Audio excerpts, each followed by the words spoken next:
Hello and welcome to New Filmmakers Los Angeles. My name is Danny De Lillo. We're here at Emerson, Los Angeles. I'm here with Christopher with his movie, Litany For Mister President. Let's take a look at a clip.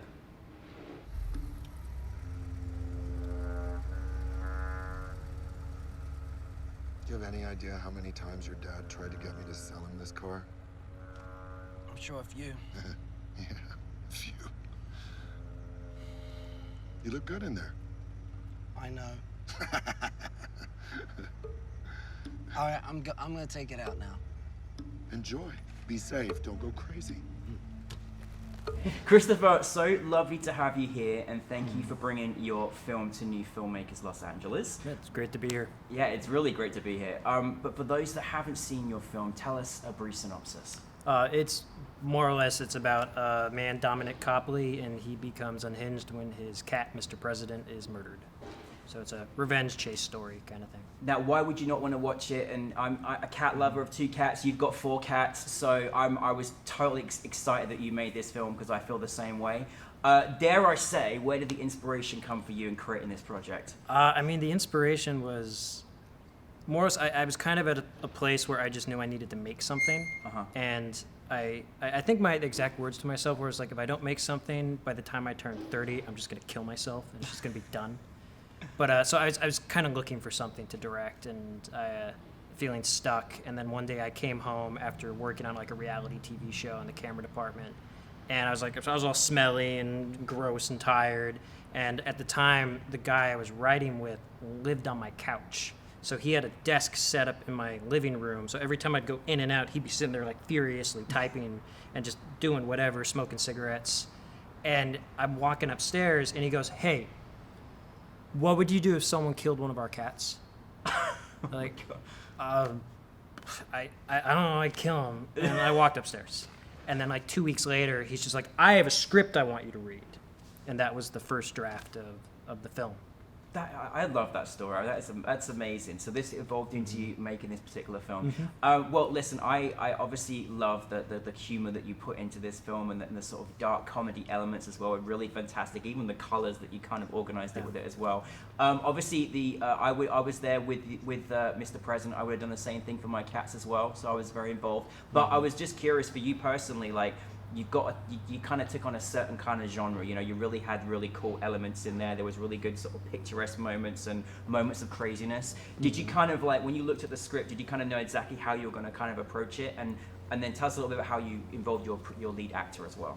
Yeah, I usually, like, when I read a script, I don't become interested in it unless there's at least key elements.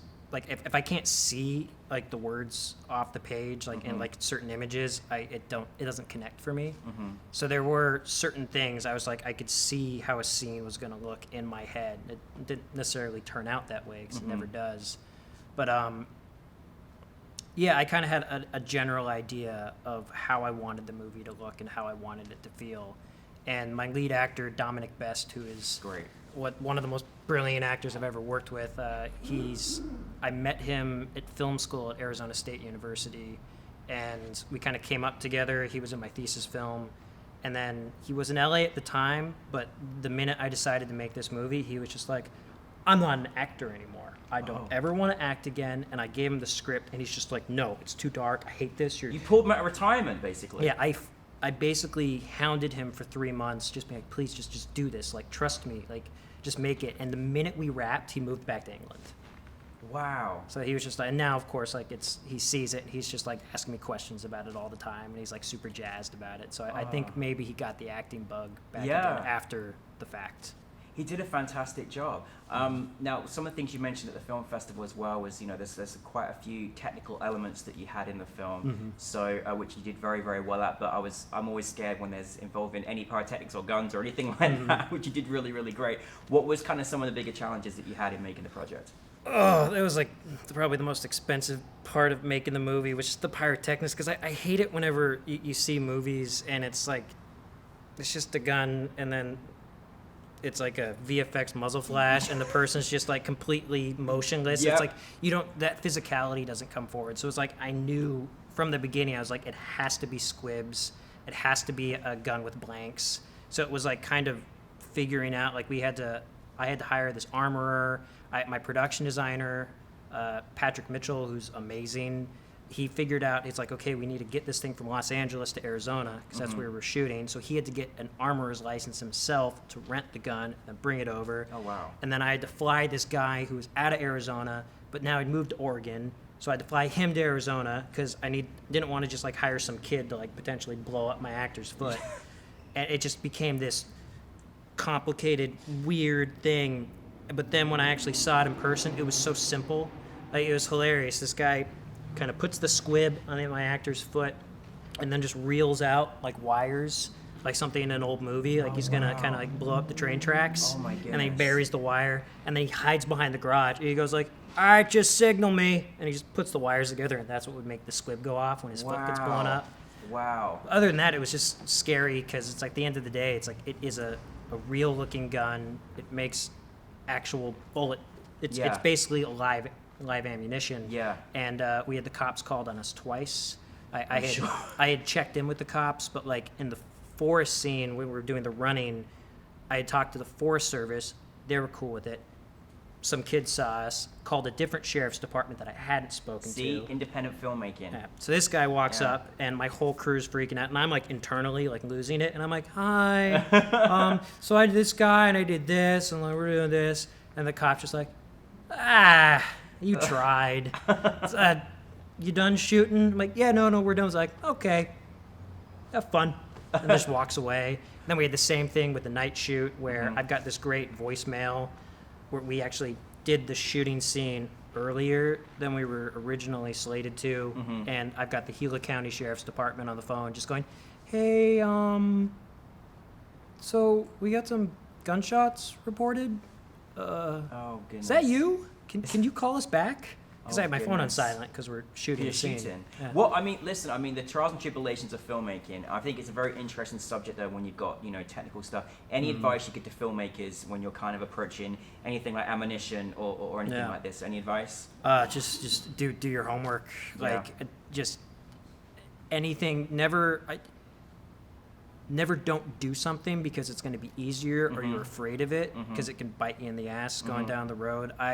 When I first approached the cops, I was kind of leaving things out because I wanted to see if I could plead ignorance. And I originally made it seem like we weren't going to have live ammunition. And I remember I found the police department, I told them, and as I was walking away, I was just like, no, I got to tell them. And I turned around, and I was like, so just hypothetically, if I wanted to do this, what would I need to do? And they're just like, you just have to tell us. Okay, gotcha. So, Okay, but well, so just- there you go. Make sure you tell. Yeah, just- What's it been like sharing this film on the festival run? Obviously, we're joyous to be back in action here, having this conversation. What's the experience been like for you? It's been interesting. Our first two festivals were in person, which was really neat. But then when the pandemic hit, it's like, it's been weird. It's kind of soul crushing in a way, because it's the online festival. It takes away that experience of seeing an audience see your film. You learn so much from the reactions of an audience. It's been good overall. Like, people are watching it. I get reached out to every now and again. It's been tough. Yeah. The online thing's been really tough. But I mean, listen, we're so happy that we're obviously here in person. We love having your film at New Filmmakers LA. For you as a director, though, like, I mean, this guy right here travels the world. He travels through Central America and Africa, making amazing, great content. And obviously, you got to make this in Los Angeles. You as a director, like, what's your kind of like approach? Are you quite a hands-on person? Do you work with your actors? Are you kind of more on the sort of technical side? What's the kind of your style of directing, and maybe any inspiring people that you look up to? I'm pretty hands-on. I did a little. I'm not an actor. I did a little bit of acting when I was younger, but I understand the language. So my favorite part is talking to actors and trying to get performances out of them. But then I have a background in camera, so it's kind of seamless. I can speak to my DP pretty well. If something's lit weird or it's not how I want it, I'm just like, no, it looks weird. Do this, and that conversation doesn't always go well. But my favorite part about directing, and I did it a lot in this movie. I take a lot from like Paul Thomas Anderson is someone I really look up to, and I thought it was interesting. He told a story about how learning to let go as a director. And on The Master in particular, he came to set every day with like a question. And I kind of approached the movie that way, where I didn't put myself like in a box of how I wanted every scene to be.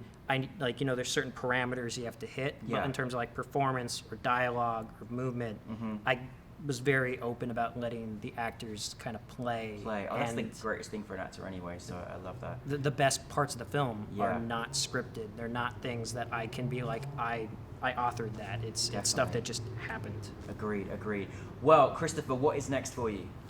I am currently working on a couple drafts of a few features that I want to get together, and then I'm just to like keep my tools sharp.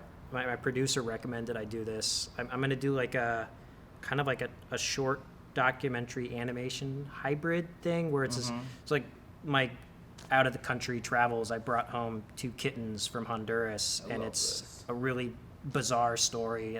Every time I tell it, it gets a pretty good reaction, and then he tells it to people when he's actually trying to get our film into like festivals, and it gets a huge reaction from them. So I'm gonna do something there. I'm just gonna retell that story and try and make like a little 8-minute documentary, or shorter probably. You're like rooting for those cats. You're like the cat director. I love it. Well, for all the cat lovers out there, they're certainly in favor of what you did. I am too with my 2 cats. I would do anything for those little babies and for any animals as well. So, well, listen, Christopher, thank you so much for your film. Looking forward to seeing your next film. Best safe travels with all the other projects you got going on. And thank you for bringing Litany For Mister President. We really loved it. Yeah, thank you. Thank you very much.